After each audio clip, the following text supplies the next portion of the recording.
Le Seigneur, c'est de gloire en gloire avec ses enseignements.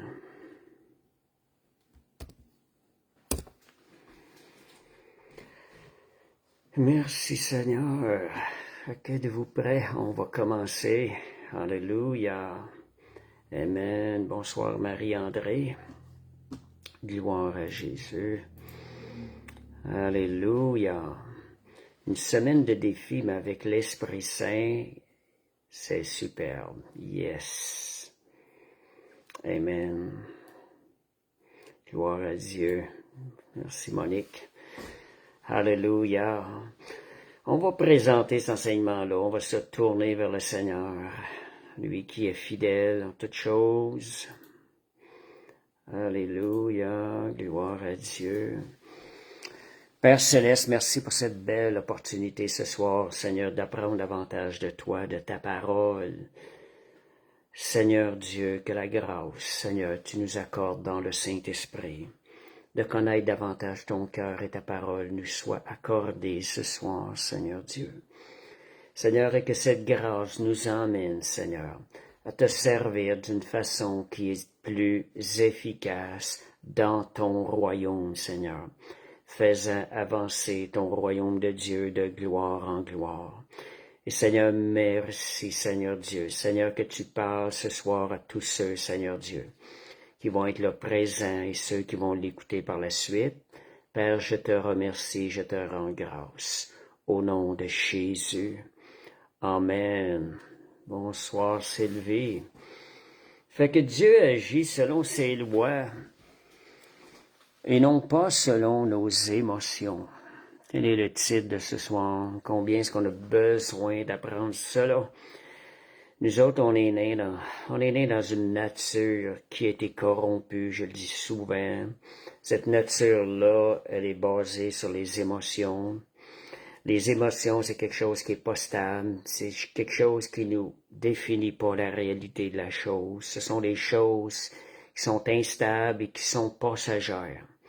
Ce ne sont pas les émotions qui sont le fruit qui apporte du vrai fruit dans le royaume de Dieu. Celui qui part en guerre, il va pas parce qu'il est émotionnel. Ça marchera pas. Il part en guerre parce qu'il s'est engagé. Dans un combat, il y a un engagement, il y a une discipline qui prend place et il marche selon la discipline. C'est la même chose avec le royaume de Dieu.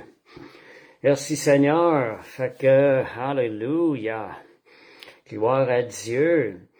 Donc, avec chaque bénédiction de Dieu est attachée à une loi spirituelle. Donc, si on dit que c'est attaché à une loi spirituelle, c'est un résultat, c'est un acquis de quelque chose. Ce soir, on va voir plus en détail c'est quoi. Et c'est notre responsabilité aussi de connaître davantage les lois spirituelles. Comment est-ce qu'on va les connaître davantage?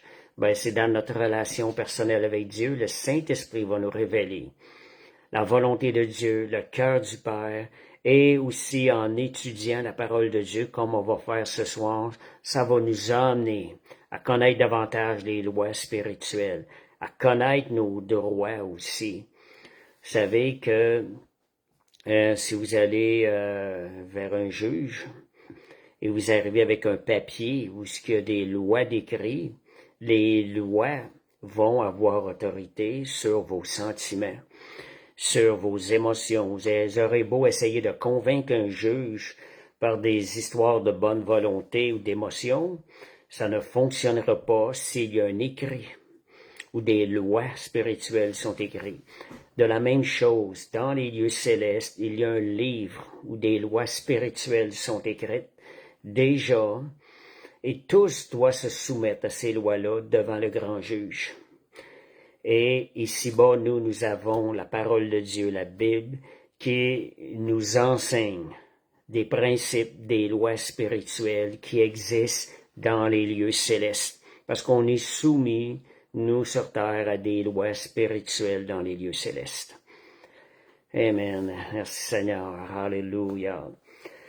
Donc, Dieu ne fonctionne pas avec des sentiments, mais avec sa parole. Dieu agit par sa parole, selon sa parole et non pas selon nos émotions.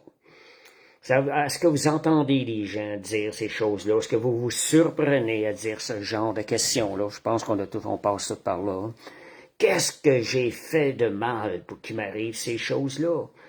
Qu'est-ce que j'ai fait de mal? Quelle mauvaise intention pour provoquer ça? Mais en la réalité, ça n'a pas rapport à ce que tu aies fait de mal. Ah, je l'ai fait avec une bonne volonté. Ah, je l'ai fait avec un bon cœur. Ça n'a pas réellement rapport avec ça. Ça a le rapport plutôt, quelle loi spirituelle je n'ai pas respectée. On sait que les lois spirituelles que Dieu a établies, ce sont des lois qui sont bonnes pour notre cœur aussi, qui vont récompenser le cœur qui fait des bonnes choses. Mais si on est basé, nous, sur des sentiments, ces lois ont été établies. Elles doivent premièrement être respectées afin de récolter des bénédictions divines, afin d'avoir des droits légaux, de s'approprier des bénédictions divines qui ont été données dans sa parole. Des promesses dans sa parole. Les promesses sont là sous conditions, et bien souvent ces conditions-là, ce sont des lois spirituelles. Fait qu'en apprenant ça, on va apprendre davantage à marcher avec le Seigneur, à aller chercher tout ce qui nous est nécessaire et à bénéficier des bénédictions et des promesses de Dieu dans notre vie. Ça va être des clés qui vont nous permettre d'aller saisir les promesses de Dieu, de les acquérir et d'en profiter dans notre vie. Donc, chaque bénédiction de Dieu est liée à une loi spirituelle. Rien ne se produit par hasard dans le royaume de Dieu. Ça n'existe pas, le hasard, dans le royaume de Dieu. Dieu est au contrôle de toutes choses. Dieu est à l'origine de toutes bonnes choses. Il y a des lois spirituelles qui ont été établies lors de la création. Et c'est sur ces lois-là que certaines situations et conséquences vont arriver dans notre vie et autour de nous. Donc, nous devons connaître des lois, des conséquences qu'on va vivre. Ça va être en fonction des lois spirituelles, l'importance de connaître les lois spirituelles. Et comment est-ce qu'on va connaître les lois spirituelles? Par une relation plus grande avec Jésus et en étudiant. Une étude constante de la parole de Dieu va nous permettre de renouveler notre esprit, de nous faire connaître les lois spirituelles et de marcher et de respecter, comme Sylvie dit, les lois spirituelles. Merci Seigneur. Donc, Dieu n'est pas un Dieu de raisonnement humain. Il ne fonctionne pas avec le raisonnement humain. Le raisonnement humain n'est pas juste devant Dieu. Il est trompeur. Dieu va agir selon sa parole. J'ai un verset clé ce soir, c'est Jérémie 1, verset 12. Dieu, ça dit, Jérémie 1, verset 12, « Tu as bien vu, je veille sur ma parole pour l'exécuter. » Sa parole nous révèle des lois spirituelles. Dieu est à l'écoute des lois spirituelles. Oh, alléluia. Juste un instant, je vous passe en pause. J'ai un petit problème au bureau. Donnez-moi juste quelques secondes.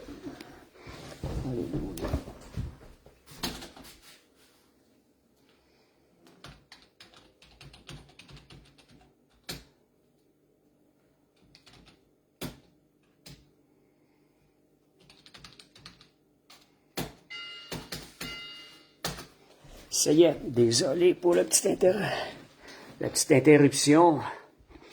Disons qu'on a... Donc, OK, on continue. Tout le monde est là. J'ai pas perdu des interlocuteurs. J'espère que vous avez profité pour prier pendant ce temps-là. Seigneur, on prie, on prend autorité, que je ne sois plus dérangé. Le restant de cette live, au nom puissant de Jésus, je prends autorité. Satan est vaincu. Amen. Donc, attention à nos émotions et les influences, nos sentiments, nos pensées, et même ce qui sort de notre imagination.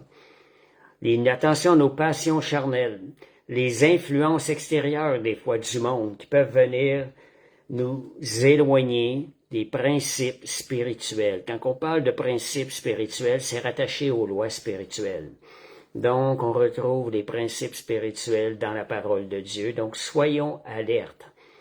Donc, c'est là l'importance, nous, dans nos pensées, de prioriser, de valoriser la parole de Dieu au-dessus de nos raisonnements, au-dessus de notre intelligence humaine. Donc, je dirais, quand Dieu veut guérir, il envoie sa parole. Vous savez, on le retrouve, il envoya sa parole et les guérit. On peut l'extensionner en disant, quand Dieu veut bénir, il envoie sa parole. Quand on dit il envoie sa parole, on parle des promesses qui ont été écrites pour nous. Quand Dieu veut délivrer, il envoie sa parole. Donc, sa parole, ce sont des lois qui nous permettent d'accéder à la délivrance, à la bénédiction et à la guérison. Il y a des lois, on va les voir un peu plus loin. Donc, quand Satan attaque, il nous reste une arme très fiable. Une arme la plus fiable, c'est la parole de Dieu. Et c'est là l'importance de connaître les droits que nous avons en Jésus-Christ. Quand je dis les droits que nous les avons acquis sur les mérites de Jésus-Christ, et non pas nos mérites. Merci Seigneur. Et Jésus-Christ mérite quoi? Jésus nous a tout acquis pour nous. Amen. Donc Jésus, lorsqu'il a été tenté par le diable, comment a-t-il défait l'ennemi? Il est allé chercher des lois spirituelles de la parole. Ce qui était écrit dans la parole, on retrouve des lois spirituelles. Donc, à 3 reprises, Jésus a dit, il est écrit. Vous savez, quand vous allez chez un juge, vous voulez gagner votre cas, si vous arrivez avec quelque chose qui est écrit, il est écrit, vous allez gagner votre cas. C'est la même chose au niveau spirituel. Il y a un tribunal céleste dans les cieux qui est là, qui nous donne et qui nous permet d'obtenir la grâce de Dieu, la bénédiction de Dieu. Donc, les lois spirituelles et les droits légaux. La semaine passée, j'ai parlé des droits légaux. C'est de rattacher de près. La semaine passée, j'ai pas arrivé à entrer assez sur les lois spirituelles, mais c'est rattaché. Loi égale l'égalité. Dans le monde spirituel, rien ne se fait sans droit légal. Pourquoi que je dis ça? Parce qu'il y a un ennemi qui rôde. Et lui cherche toutes les portes d'entrée. Lui connaît les lois spirituelles. Il cherche toutes portes pour pouvoir rentrer et rentrer dans notre vie. Donc, les esprits qui approchent une personne ne le font que s'ils sont autorisés par une loi spirituelle. On sait qu'ils passent beaucoup par le mensonge. Si nous ne connaissons pas les lois, nous ne pouvons pas arriver avec un papier, avec une déclaration dans le tribunal céleste et réclamer cette loi-là. Le diable, les esprits essaient aussi de nous influencer par du mensonge. Raison de plus de connaître la parole de Dieu et connaître les droits qui nous appartiennent. Donc, chaque péché ouvre une porte légale à un esprit en particulier. Il y a des esprits particuliers qui vont pouvoir avoir des accès légaux dans notre vie, dépendant si nous avons certains péchés que nous manifestons. Et ces péchés-là vont ouvrir une porte à l'ennemi. Celui qui pêche avec son corps, qu'est-ce qui va arriver? Il va attirer un esprit de fornication. Cet esprit de fornication va arriver avec un droit légal, de venir vous influencer davantage et de vous rendre esclave de la fornication, de ce péché-là. Celui qui ment, commence à mentir, ça devient de moins en moins grave, mais plus vous allez mentir, plus l'esprit de mensonge va venir vous tromper, vous utiliser à l'intérieur de vous, vous lui donnez un accès d'agir. Et celui qui se livre à la colère, un exemple va arriver, il va y avoir un esprit de colère qui va s'installer, qui va faire sa demeure, et vous allez devenir esclave de cet esprit-là. Vous allez essayer de vous en délivrer, de vous en défaire, vous allez avoir de la misère. Donc, nous devenons esclaves de ce à quoi nous obéissons. Plus précisément, Romains 6, 16. Voyez, ça, c'est une loi spirituelle. Quand tu obéis à quelque chose, tu en deviens esclave. Quand on dit on en devient esclave, on lui donne du pouvoir à cet esprit-là et qui va avoir de plus en plus de pouvoir pour nous contrôler. Ça dit, ne savez-vous pas, Romains 6,16, ne savez-vous pas, qu'en vous livrant quelqu'un comme esclave, pour lui obéir, vous êtes esclave de celui à qui vous obéissez, soit du péché qui conduit à la mort, soit de l'obéissance qui conduit à la justice. Autrement dit, nos actions vont donner des droits légaux à des esprits. Il va les inviter dans notre vie. Pas seulement ouvrir les portes, ça va les inviter si on persévère dans ce péché-là. On va voir quand même à la toute fin que c'est pas définitif. Il y a des moyens de s'en sortir. Je vous emmène pas pour vous laisser là-dedans, il va y avoir des moyens de s'en sortir. Donc, il est important d'être vigilant. Pourquoi? Justement, pour être alerte à ce voleur, à ces esprits-là qui veulent rentrer dans notre vie, qui recherchent des portes d'accès. Donc, important d'être vigilant. Si on ne garde pas nos pensées, je dis souvent, mais on dit mettre une garde à notre cœur, puis moi je dis souvent, mettez plutôt une garde à vos pensées. Parce qu'avant d'arriver dans votre cœur, ça passe par vos pensées. Si vous mettez une garde à vos pensées, ça ne vous rendra pas à votre cœur. Donc, mettez une garde dans vos pensées. Même dans nos pensées, vous savez, des fois l'imagination. Satan sème des idées, des mauvaises idées, des pensées, toutes sortes de choses. Mettez une garde à cette imagination-là. C'est une pensée contre quelqu'un, un soupçon contre quelqu'un. Vous commencez à soupçonner le mal de quelqu'un. N'acceptez pas ça sans avoir été vérifié. Ça, c'est le diable qui va mettre du soupçon. La Bible dit, l'amour ne soupçonne pas le mal. Fait que sondez. Y a-t-il des pensées, des fois, qui viennent à votre esprit, qui vous emmènent à soupçonner que quelqu'un est en train de penser mal de vous, il aurait dit quelque chose de vous? N'acceptez rien de cela sans avoir été vérifié à la source. Soyons sages. Et aussi, dans nos pensées, refusons toute action, toute pensée un peu qui nous emmènerait à une action un peu, refusons toutes les pensées un peu parce que ça va ouvrir des portes spirituelles. Donc, ce qui arrive quand le péché, ce qu'il va faire, va donner des accès des mauvais esprits. Ces mauvais esprits-là vont rentrer avec une assurance pour pouvoir venir prendre pouvoir sur vous, pour pouvoir venir vous contrôler. Donc, peut-être que vous pensez, c'est seulement une petite pensée un peu, je vais laisser passer, c'est pas grave, un petit mensonge, un peu d'amertume, d'avarice, des fois de colère. Je dirais, ou de rage, on peut mettre beaucoup d'autres choses. Peut-être que c'est juste ça. Mais derrière ces choses-là, il y a des esprits qui regardent et qui cherchent la moindre espace pour entrer. Et pour eux, ça devient une opportunité d'entrer dans votre vie. Et c'est quoi leur but, ces esprits-là? Qu'est-ce que la Bible dit?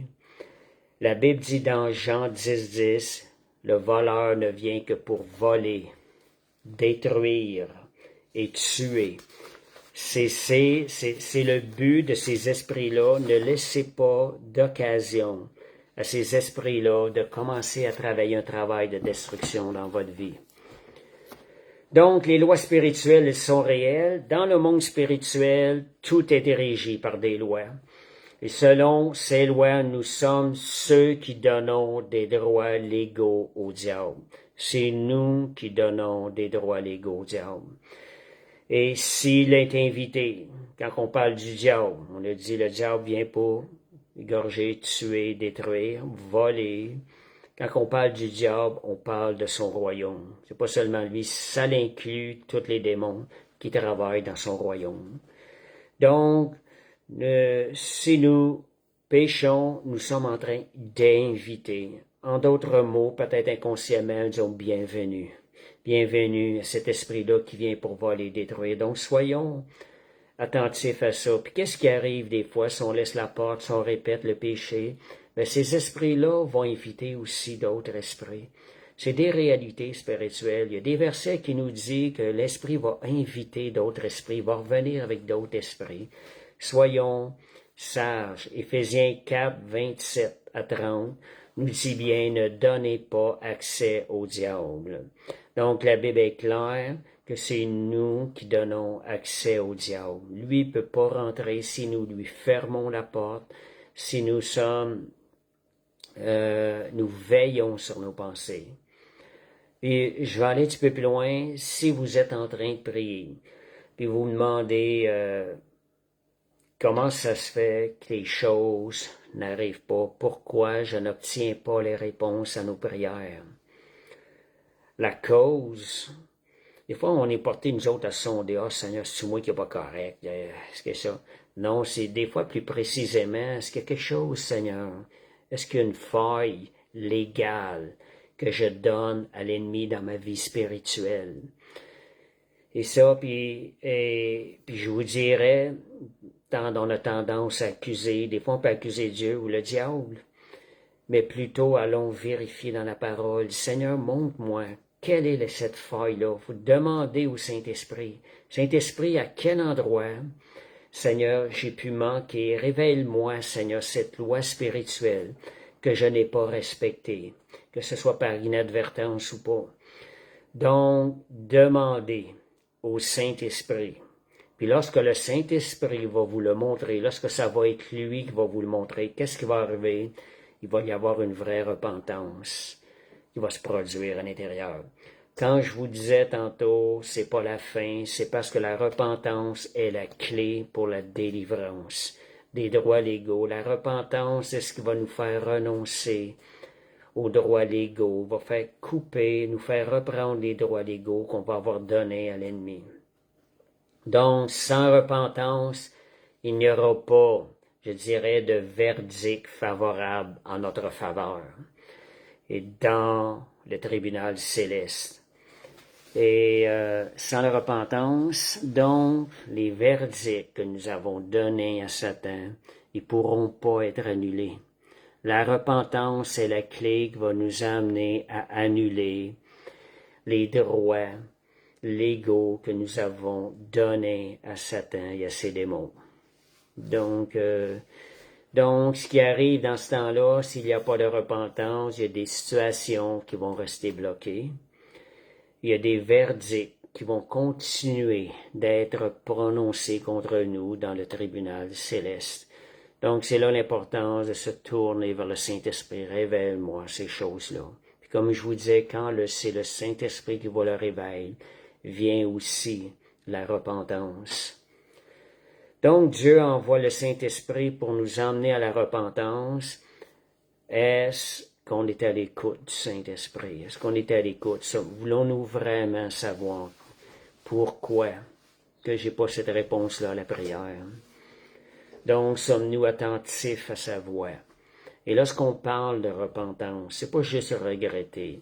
Vous savez, Judas a regretté. Qu'est-ce qui est arrivé? Il ne s'est pas repenti. Il n'a pas changé ses voies. Il est allé dans la même direction. Il est allé se suicider. Il a continué dans les voies du diable, dans la direction que le diable voulait. Donc, vous pouvez, la repentance, c'est de se détourner. Vous marchez vers la droite, vous changez de voie, vous marchez vers la gauche. Ou vous marchez vers la gauche, c'était pas bien, vous changez de voie, vous vous tournez vers la droite. Vous vous tournez. Ça, c'est la vraie repentance. Vous allez dans une direction qui est contraire. Vos actions prennent une direction qui est contraire. Donc, on peut confesser. Vous savez qu'on peut confesser notre péché puis être pardonné. Puis après ça, on continue de pécher. Donc, c'est pas la vraie repentance. Oui, on peut être pardonné quand on confesse nos péchés, mais la repentance, c'est quelque chose qui va venir briser les droits légaux de Satan. De demander le pardon ne brise pas nécessairement les droits légaux que nous avons donnés à Satan. Donc, c'est la repentance qui va venir briser les droits légaux. Et qu'est-ce qui arrive lorsqu'il y a la repentance? Il y a quelque chose qui se passe dans le tribunal céleste. Cette repentance-là, elle est vue dans les lois, dans le tribunal céleste, elle est enregistrés dans notre livre. Vous avez sûrement vu des fois lorsqu'on parle de tribunal céleste, il y a un livre qui est ouvert. Il y a quelqu'un qui est devant ce livre et qui utilise ce livre-là. C'est notre avocat, Jésus-Christ. Il est là. Fait que quand il y a une repentance, l'acte qui nous condamnait est effacé. Le péché qui a ouvert les portes des droits légaux à l'ennemi est effacé. Et maintenant, Jésus peut prendre ce livre et aller présenter ce livre-là au juste juge céleste et lui dire, voici, et plaider notre cause. Avec ça, je vous donne un peu un exemple, comment Jésus peut présenter ça. Il dit, Père, ce croyant, Benoît s'est vraiment repenti. Il n'a plus commis ce péché depuis des années. Le gardien de cette famille s'est repenti. Vous savez que vous êtes le gardien de votre famille. Généralement, les premiers qui sont arrivés au Seigneur sont le gardien de toute la famille. Puis là, Jésus intercède, accorde-lui maintenant une liberté absolue. Lui et toute sa famille, libère sa famille, guérit sa mère de ce cancer, brise les chaînes, parce que la repentance a fermé ses portes. Voyez, je vous donne une image un peu de ce qui se passe dans les lieux célestes. Notre avocat est là avec notre livre de vie.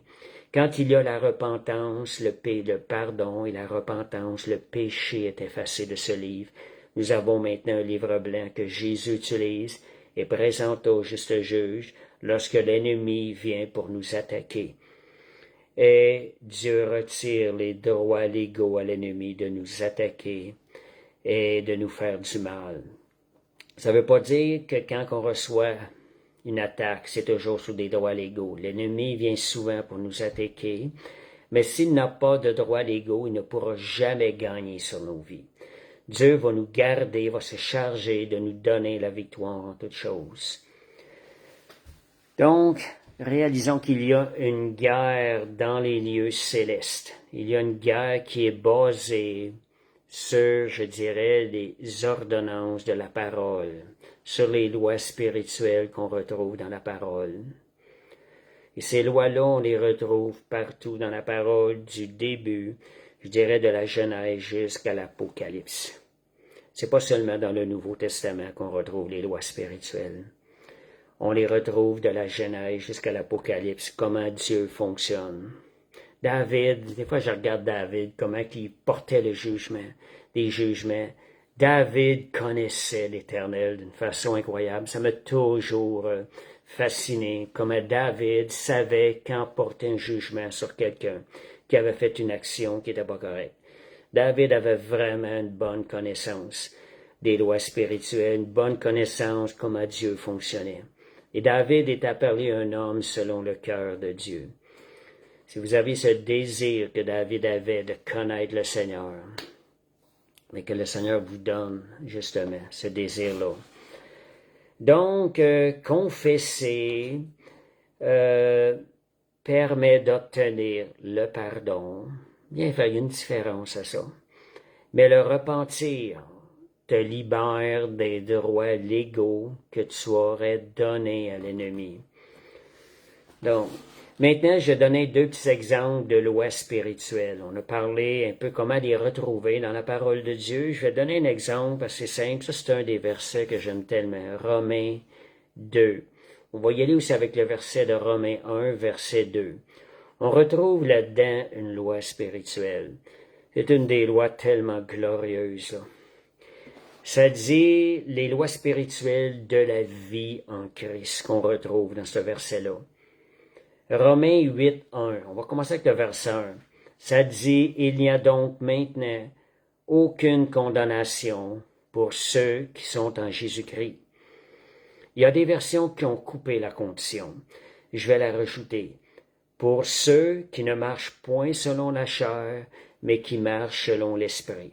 Voyez, on retrouve là-dedans une loi spirituelle. Ceux qui marchent selon l'esprit n'ont aucune condamnation qui peut venir sur eux.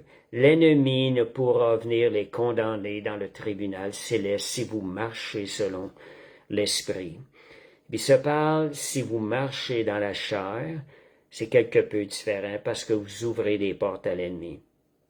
Puis, je mets une petite parenthèse par rapport à ça, parce que notre sœur Nadia nous avait déjà ressorti ça, ce point-là, la deuxième partie de ce verset-là, pour ceux qui ne marchent point selon la chair, mais selon l'esprit, on la retrouve pas toujours dans toutes les versions bibliques. Certaines versions les ont retirées, cette partie-là. Pourtant, la question des lois spirituelles, de nos droits, on peut le voir, on a besoin de cette deuxième partie-là pour pouvoir exercer nos droits légaux. Parce que l'ennemi pourrait nous mentir si on utilise seulement la personne, aucune condamnation pour ceux qui sont en Jésus-Christ, tout dépendant de notre marche.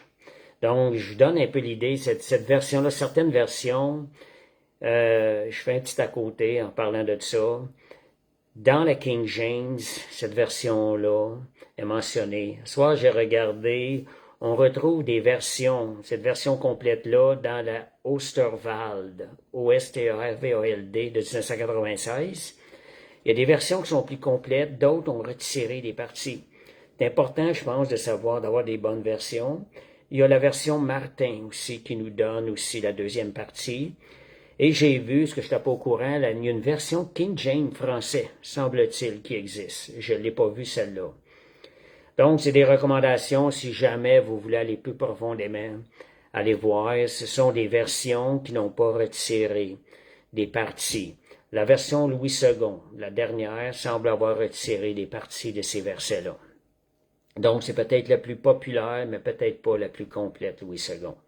Ça, c'est une petite remarque entre-temps. Ça ne vous empêche pas, ça ne veut pas dire de jeter votre Bible Louis II, mais laissez le Saint-Esprit vous révéler les choses. Donc, si on commence ce verset-là, 1, on a vu une première condition. Si on prend le verset Romains 8.2, c'est un des versets tellement édifiants, tellement glorieux. On va avoir des lois spirituelles dans Romains 8.2.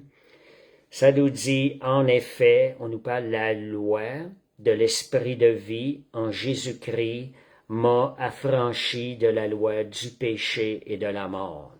Vous voyez ici, on mentionne clairement qu'il y a une loi. Il y a une loi là-dedans. Ça veut dire que c'est ferme, cette chose-là. Et certains enseignants ont utilisé ça et ont vécu des miracles extraordinaires avec cette loi-là. C'est John G. Lake qui avait une révélation de ce verset-là. Puis lorsqu'il l'explique, c'est tellement bon à lire cette révélation-là, c'est glorieux.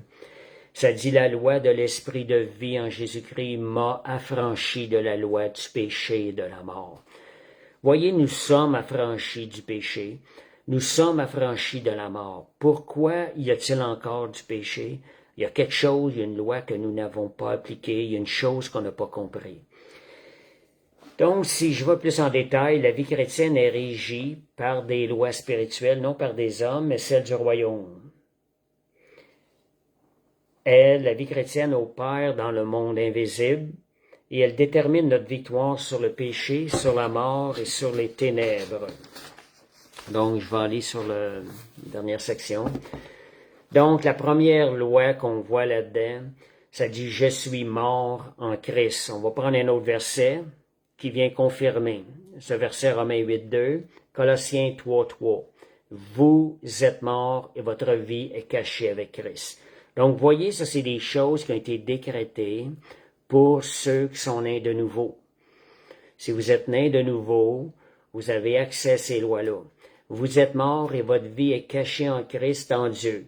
Quand je suis venu à Christ, une réalité, je suis mort. En d'autres mots, la vieille nature, elle est morte. Donc, on est passé de la mort pour entrer dans la vie, parce que nous étions morts spirituellement. Donc, à la croix, Jésus n'est pas seulement mort pour moi, il est mort en moi et avec moi. Sa mort est devenue ma mort. Ça, c'est vraiment des principes de foi qui vont produire du fruit dans votre vie si vous connaissez cette loi-là, si vous la décrétez dans votre vie. Les droits légaux de la chair sur mon esprit, de contrôler mon esprit, elles ont été brisées lorsque nous sommes nés de nouveau. Ainsi, le pouvoir du péché et de la mort n'a plus d'autorité sur moi. car je suis sous les mérites de Jésus-Christ. Donc, le principe spirituel, celui qui est mort ne peut plus être accusé ni lié par les lois de son ancienne vie.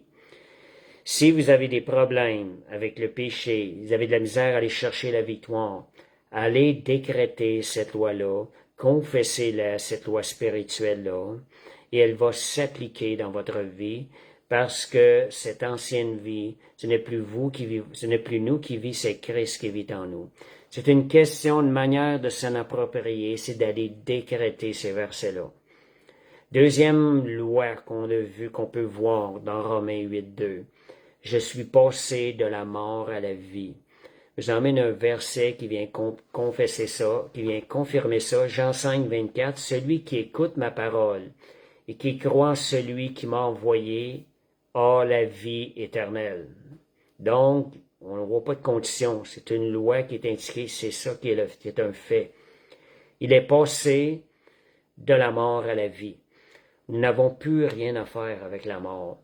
La foi en Jésus m'a fait passer dans un autre royaume. Je ne suis plus sous la loi du péché et de la mort, mais sous la loi de l'esprit de vie.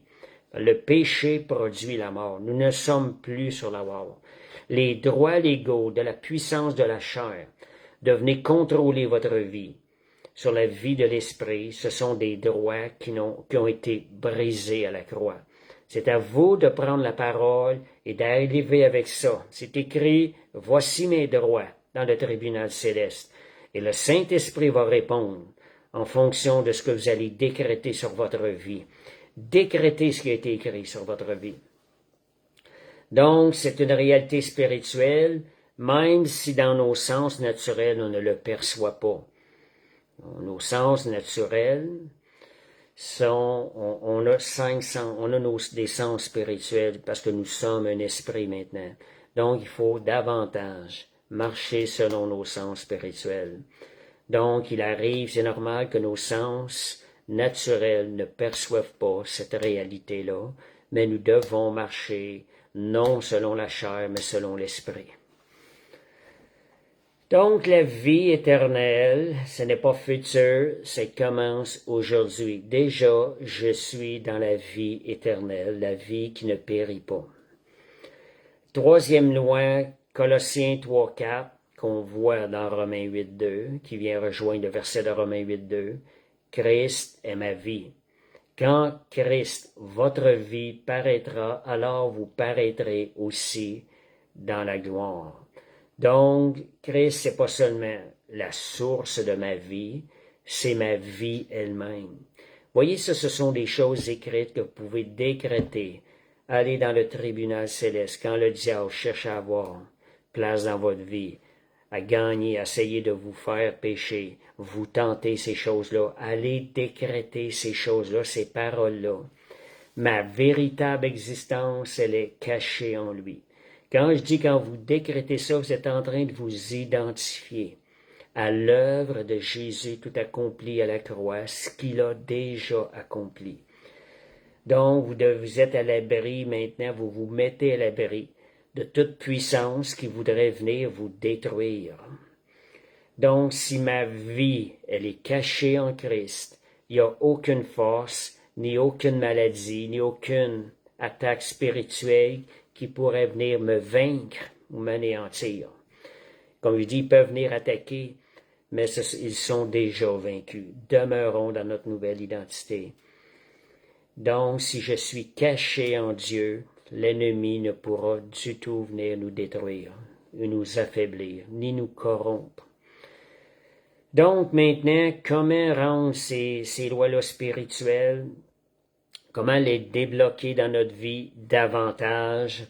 C'est par la connaissance de Dieu. On va voir un verset qui nous dit, Jean 17, verset 3, la vie éternelle.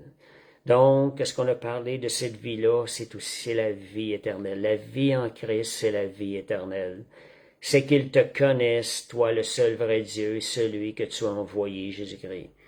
Voyez-vous l'importance de connaître la parole, et pas seulement de la lire, mais de la connaître, de connaître la révélation de sa parole par le Saint-Esprit. Quand vous lisez la parole, ayez une oreille ouverte. Attendez-vous de la révélation.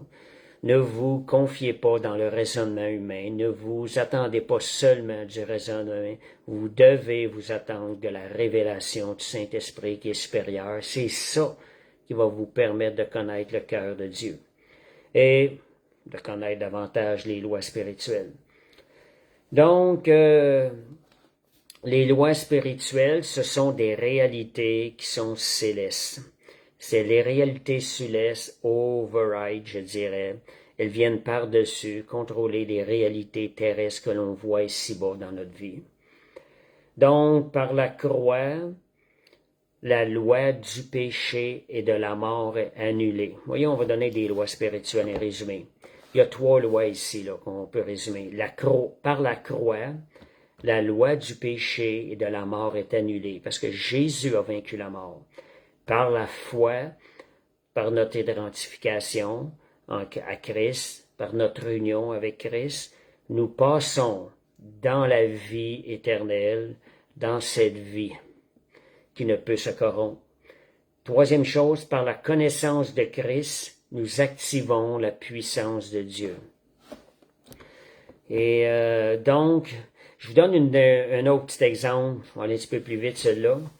Donc, la connaissance de Christ, on active la puissance de Dieu parce qu'on peut décréter. On a le verset, on arrive dans le tribunal, Seigneur, voici ce qu'il en est. Seigneur, je le décrète, cela m'appartient. Cette liberté de marcher en toi, de marcher dans la sainteté, cette puissance, Seigneur Dieu, tu me l'as donné en Jésus-Christ.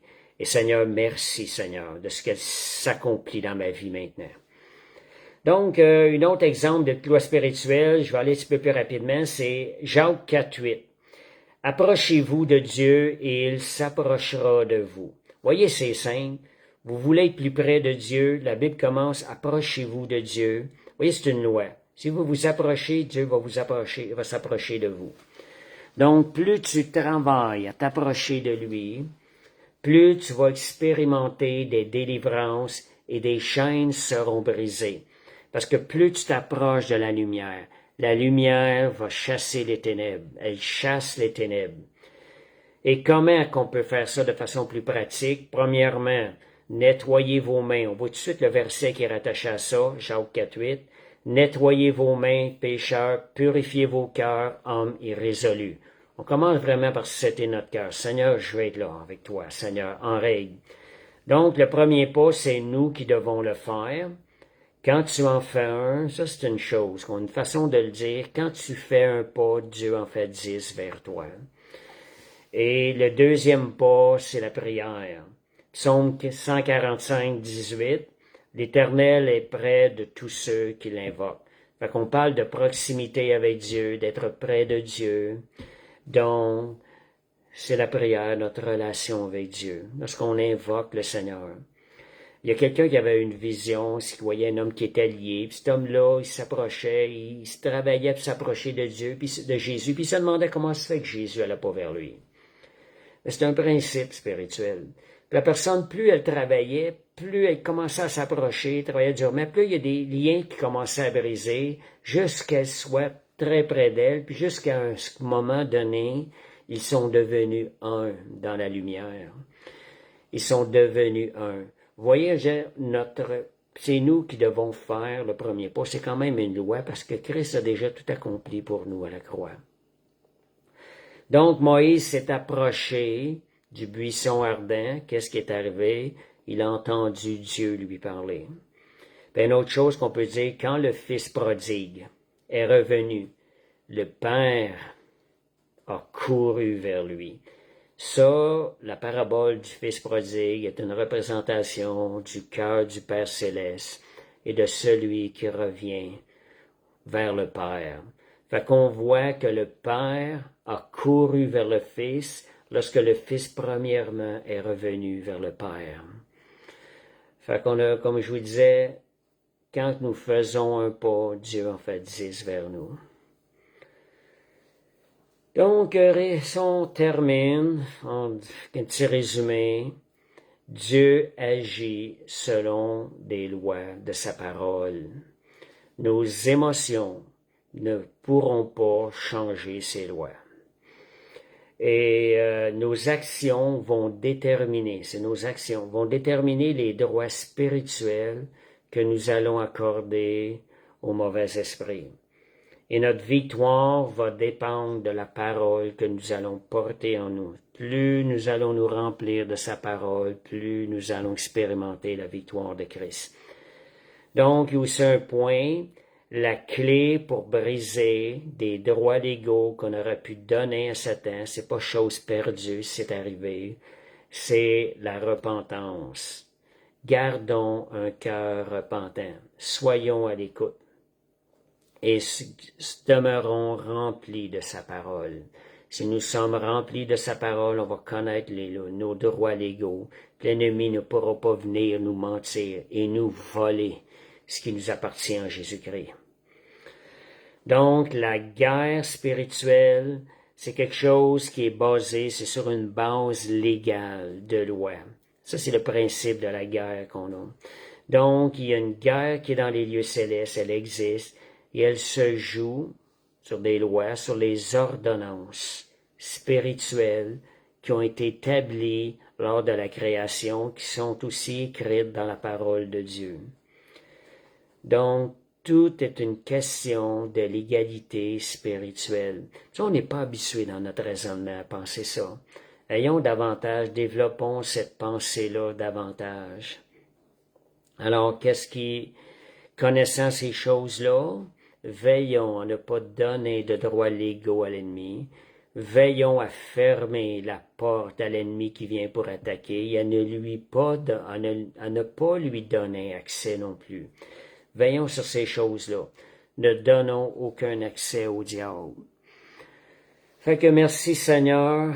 Je prie que le Seigneur renouvelle. Si vous avez quelque chose qui vous a aidé, qui vous a béni ce soir, écrivez-le.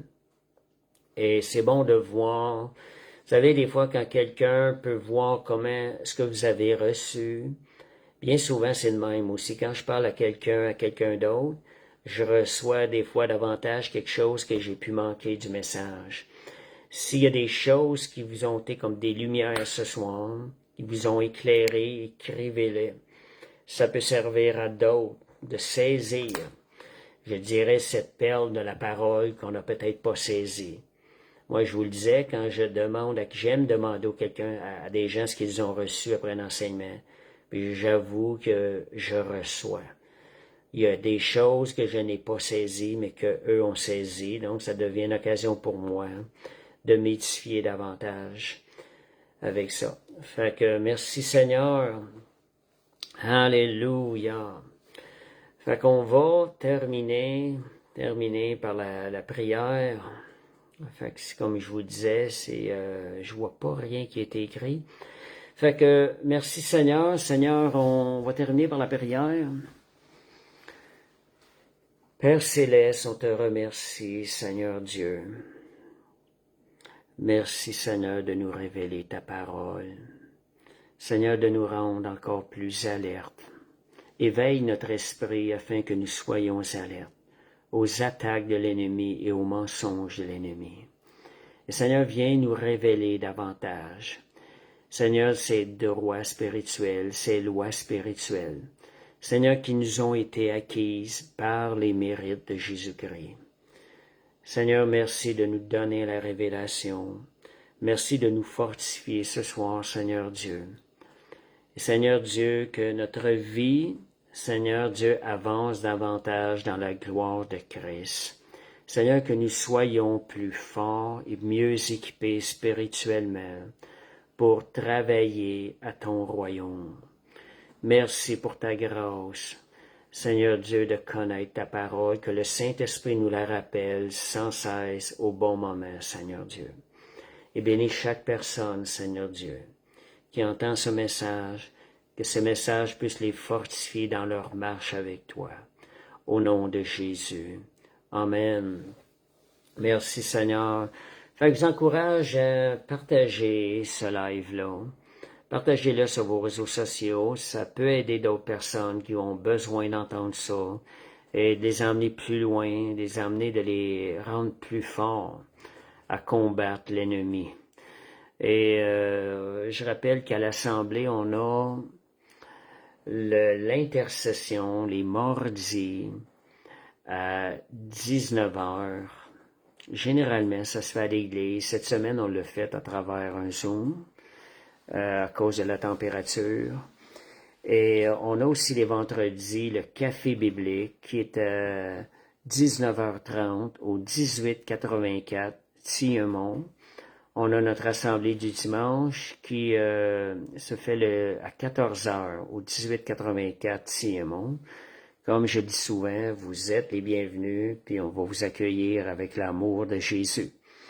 Assurez-vous d'arriver avant 14h, parce qu'à 14h, on est déjà en cours de louer le Seigneur. Fait que merci Seigneur, fait que je vous souhaite une parfaite semaine, bénie dans la victoire de Christ, que vous puissiez fonctionner, servir Dieu sur les mérites de Jésus-Christ. Au nom de Jésus. Amen.